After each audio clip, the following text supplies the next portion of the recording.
The Lord said to Moses, "Speak to the sons of Israel, that they take for me an offering. From every man whose heart makes him willing, you shall receive the offering for me. And this is the offering which you shall receive from them: gold, silver, and bronze, blue and purple, and scarlet stuff, and fine twined linen, goat's hair, tanned ram skins, goat skins, acacia wood, oil for the lamps, spices for the anointing oil, and for the fragrant incense, onyx stones and stones for setting, for the ephod and for the breastpiece. And let them make me a sanctuary, that I may dwell in their midst. According to all that I show you concerning the pattern of the tabernacle, and of all its furniture, so you shall make it. Then they shall make an ark of acacia wood. 2 cubits and a half shall be its length, 1 cubit and a half its breadth, and 1 cubit and a half its height. And you shall overlay it with pure gold, within and without shall you overlay it. And ye shall make upon it a molding of gold round about. And ye shall cast 4 rings of gold for it, and put them on its 4 feet, 2 rings on the one side of it, and 2 rings on the other side of it. Ye shall make poles of acacia wood, and overlay them with gold. And you shall put the poles into the rings on the sides of the ark, to carry the ark by them. The poles shall remain in the rings of the ark. They shall not be taken from it. And you shall put into the ark the covenant which I shall give you. Then you shall make a mercy seat of pure gold. 2 cubits and a half shall be its length, and 1 cubit and a half its breadth. And you shall make 2 cherubim of gold. Of hammered work shall you make them, on the 2 ends of the mercy seat. Make 1 cherub on the one end, and 1 cherub on the other end. Of one piece with the mercy seat shall you make the cherubim on its 2 ends. The cherubim shall spread out their wings above, overshadowing the mercy seat with their wings, their faces one to another. Toward the mercy seat shall the faces of the cherubim be. And you shall put the mercy seat on the top of the ark, and in the ark you shall put the covenant that I shall give you. There I will meet with you, and from above the mercy seat, from between the 2 cherubim that are upon the ark of the covenant, I will speak with you of all that I will give you in commandment for the sons of Israel. And ye shall make a table of acacia wood. 2 cubits shall be its length, and 1 cubit its breadth, and 1 cubit and a half its height. You shall overlay it with pure gold, and make a molding of gold around it. And ye shall make around it a frame a handbreadth wide, and a molding of gold around the frame. And ye shall make for it 4 rings of gold, and fasten the rings to the 4 corners at its 4 legs. Close to the frame the rings shall lie, as holders for the poles to carry the table. You shall make the poles of acacia wood, and overlay them with gold, and the table shall be carried with these. And ye shall make its plates and dishes for incense, and its flagons and bowls with which to pour libations. Of pure gold ye shall make them. And ye shall set the bread of the presence on the table before me always. And ye shall make a lampstand of pure gold. The base and the shaft of the lampstand shall be made of hammered work. Its cups, its capitals, and its flowers shall be of one piece with it. And there shall be 6 branches going out of its sides, 3 branches of the lampstand out of one side of it, and 3 branches of the lampstand out of the other side of it. 3 cups make like almonds, each with capital and flower, on one branch, and 3 cups made like almonds, each with capital and flower on the other branch. So for the 6 branches going out of the lampstand, and on the lampstand itself 4 cups made like almonds, with their capitals and flowers, and a capital of one piece with it under each pair of the 6 branches going out from the lampstand. Their capitals and their branches shall be of one piece with it, the whole of its one piece of hammered work of pure gold. And ye shall make the 7 lamps for it, and the lamps shall be set up so as to give light upon the space in front of it. Its snuffers and their trays shall be of pure gold. Of a talent of pure gold shall it be made, with all these utensils. and see that you make them after the pattern for them, which is being shown to you on the mountain. Moreover, you shall make the tabernacle with 10 curtains of fine twined linen, and blue and purple and scarlet stuff. With cherubim skillfully worked shall you make them. The length of each curtain shall be 28 cubits, and the breadth of each curtain 4 cubits. All the curtains shall have one measure. 5 curtains shall be coupled to one another, and the other 5 curtains shall be coupled to one another. And ye shall make loops of blue on the edge of the outmost curtain in the first set, and likewise you shall make loops on the edge of the outmost curtain in the second set.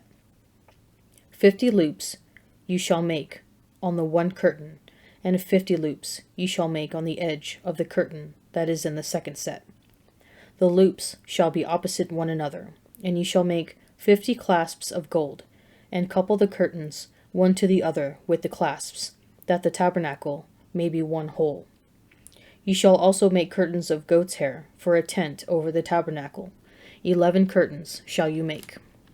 The length of each curtain shall be 30 cubits, and the breadth of each curtain 4 cubits. The 11 curtains shall have the same measure. And you shall couple 5 curtains by themselves, and 6 curtains by themselves, and the 6th curtain you shall double over at the front of the tent.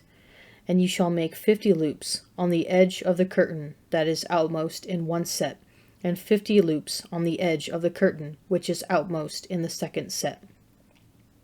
And you shall make 50 clasps of bronze, and put the clasps into the loops, and couple the tent together, that it may be one whole. And the part that remains of the curtains of the tent, the half curtain that remains, shall hang over the back of the tabernacle. And the cubit on the one side, and the cubit on the other side of what remains, in the length of the curtain of the tent, shall hang over the sides of the tabernacle, on this side and that side, to cover it. And you shall make for the tent a covering of tanned ram skins and goat skins. And you shall make upright frames for the tabernacle of acacia wood. 10 cubits shall be the length of a frame, and 1.5 cubits the breadth of each frame. There shall be 2 tenons in each frame, for fitting together, so shall you do for all the frames of the tabernacle. Ye shall make the frames for the tabernacle, 20 frames for the south side, and 40 bases of silver you shall make under the 20 frames, 2 bases under one frame for its 2 tenons, and 2 bases under another frame for its 2 tenons. And for the second side of the tabernacle, on the north side, 20 frames. And their 40 bases of silver, 2 bases under one frame, and 2 bases under another frame. And for the rear of the tabernacle, westward, ye shall make 6 frames. And ye shall make 2 frames for corners of the tabernacle in the rear. They shall be separate beneath, but joined at the top, at the first ring. Thus shall it be with both of them. They shall form the 2 corners. And there shall be 8 frames, with their bases of silver, 16 bases, 2 bases under one frame, and 2 bases under another frame. And ye shall make bars of acacia wood, 5 for the frames of the one side of the tabernacle, and 5 bars for the frames of the other side of the tabernacle, and 5 bars for the frames of the side of the tabernacle at the rear westward. The middle bar, halfway up the frames, shall pass through from end to end. You shall overlay the frames with gold, and shall make their rings of gold for holders for the bars. And you shall overlay the bars with gold. And you shall erect the tabernacle according to the plan for which has been shown you on the mountain. To the choir master, a psalm of David. In you, O Lord, I seek refuge. Let me never be put to shame. In your righteousness deliver me. Incline your ear to me. Rescue me speedily. Be a rock of refuge for me, a strong fortress to save me. Yes, you are my rock and my fortress. For your name's sake, lead me and guide me. Take me out of the net which is hidden for me, for you are my refuge.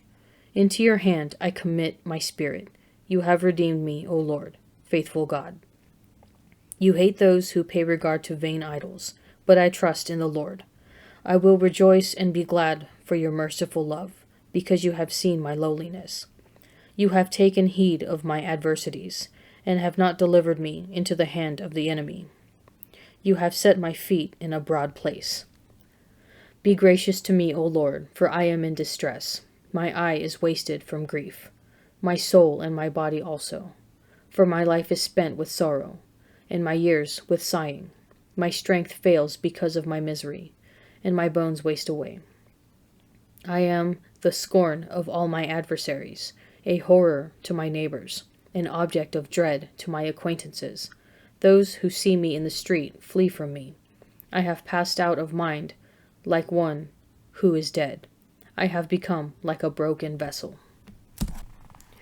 And again Jesus spoke to them in parables, saying, The kingdom of heaven may be compared to a king who gave a marriage feast for his son, and sent his servants to call those who were invited to the marriage feast, but they would not come. Again he sent other servants, saying, Tell those who are invited, Behold, I have made ready my dinner. My oxen and my fat calves are killed, and everything is ready. Come to the marriage feast. But they made light of it and went off, one to his farm, another to his business, while the rest seized his servants, treated them shamefully, and killed them. The king was angry, and he sent his troops and destroyed those murderers and burned their city. Then he said to his servants, The wedding is ready, but those invited were not worthy. Go therefore to the streets, and invite to the marriage feast as many as you find. And those servants went out into the streets, and gathered all whom they found, both bad and good. So the wedding hall was filled with guests. But when the king came in to look at the guests, he saw there a man who had no wedding garment, and he said to him, Friend, how did you get in here without a wedding garment? And he was speechless. Then the king said to the attendants, Bind him hand and foot, and cast him into the outer darkness, where there will be weeping and gnashing of teeth. For many are called, but few are chosen. Then the Pharisees went and took counsel how to entangle him in his talk. And they sent their disciples to him, along with the Herodians, saying, Teacher, we know that you are true, and teach the way of God truthfully, and care for no man, for you do not regard the position of men. Tell us then, what you think. Is it lawful to pay taxes to Caesar or not? But Jesus, aware of their malice, said, Why put me to the test, you hypocrites? Show me the money for the tax. And they brought him a coin. And Jesus said to them, Whose likeness and inscription is this? They said, Caesar's. Then he said to them, Render therefore to Caesar the things that are Caesar's, and to God the things that are God's. When they heard it, they marveled, and they left him and went away. Sometimes we're just too busy for God. That is the image presented to us, to those who turned down the wedding invitation of the king's son. They made light of it and went off, one to his farm, another to his business. The Israelites could have done the same. They could have ignored God's laws and instructions, especially when it got down to the small details of goatskin curtains and acacia poles. Yet, God gave a particular pattern and plan for worship in order to teach us about himself. The Tabernacle Instructions begin in Exodus 25 with the initial plan and the basic designs of key sacred objects to be present within it, the Ark of the Covenant and the table of the bread of the presence. The Ark, overlaid with pure gold and placed in the inner room of the tabernacle, was where God's presence dwelt among the people, prefiguring the Virgin Mary, a pure vessel without sin who carried God himself in her womb. The table for the bread prefigured the Christian altar from which we receive the real presence. The Israelites built this mysterious sanctuary in obedience to God's plan. Take a few minutes today from your busy schedule to thank God for his plan of salvation and for his plan for you and your life.